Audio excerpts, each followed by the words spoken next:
Welcome everyone to day 26 of Mental Health Month 2022, where the theme is resilience, communities and connection.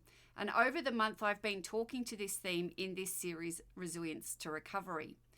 My name's Tammy Horton. I am a mental health educator and a mentor, and I'm the CEO and founder of Phoenix Initiative and a little not-for-profit called Come By Here. So today we're talking about optimism. So optimism is something that we often hear about, but what does it really mean?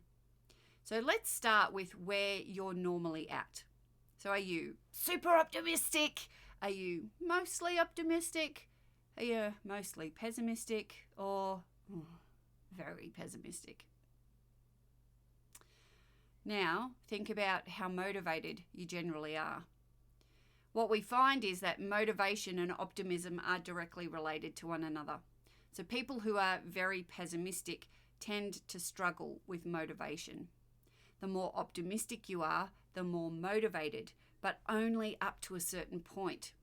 That's because there's this fine line between being optimistic and being overly optimistic. So optimism needs to be grounded in reality for it to be useful for you. Otherwise, it can result in some unrealistic expectations. So one study looked at people who simply expected to achieve their goals and they were super optimistic. And what they saw in the research was that those people who were actually less likely to succeed in their goals.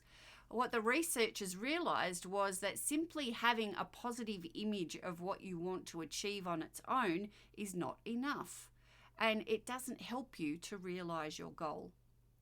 The second part of the study expanded on this. They had people who had some ideal goal to achieve, though they contrasted that with a negative reality where they realized that they had a long way to go.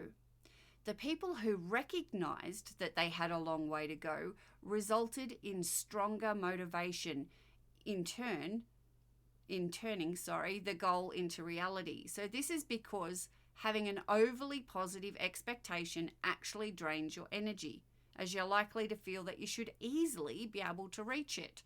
And then you get demotivated when it's harder than you expect. So this is where we get into the concept of realistic optimism. It's realizing that the path will be tough, knowing it will be challenging, being hopeful regardless, and becoming confident in your ability to succeed. So this way, you're already expecting that there will be difficulties. So when they do come up, they're not unexpected and you can persist with confidence. So thinking about realistic optimism then, how can you use this concept?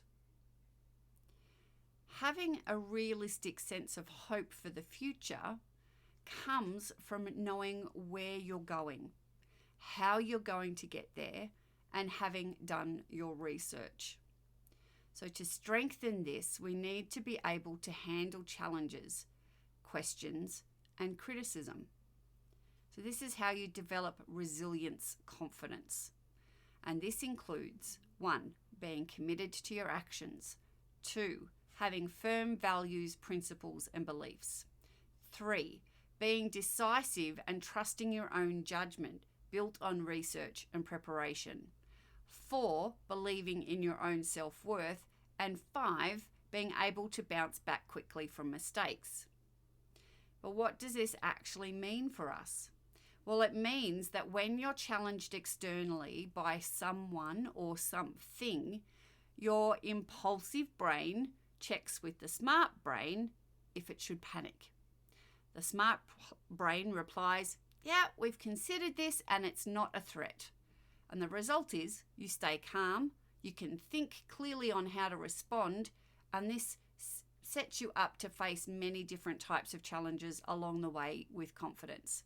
This way you develop an unshakable drive to do whatever it is that you set your mind to. So being able to accomplish what you set your mind to is also about expectations. So it can be quite easy to see the accomplishments of others, yet not notice the amount of hard work, struggles, failures, dead ends, setbacks, persistence that was put into getting there. And this is because we generally adopt an outcome-based mindset as opposed to an actions-based one, where we look at the result as opposed to all the actions that the person we admire took to get there. So that's why it's important to always remind yourself of the hard work that goes unnoticed so that we can appreciate what we could do to achieve the same level of accomplishment and start to explore whether we could do that ourselves. So it comes back to this idea that persistence is critically important, more so than intelligence. And Einstein framed this well in that it wasn't that he was so smart, it just was that he stayed with the problems longer. And this really embodies the idea of realistic optimism in enabling him to stay motivated in working on the problems. So thinking about everything that you've been through, do you believe that you can handle anything that might happen in the future?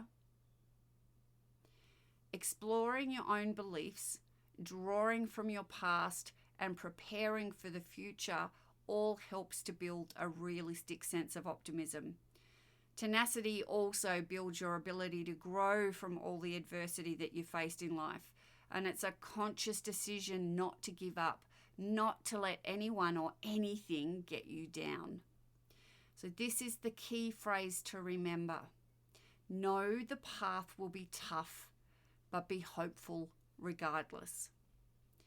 Tomorrow we're going to look at some techniques to stay motivated, and who doesn't need that from time to time.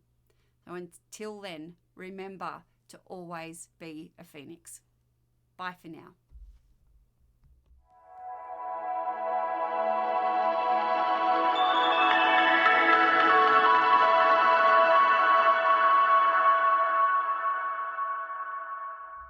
Hi, me again. Don't forget to subscribe to be notified when new videos come out, and why not check out the ones that I've already prepared for you.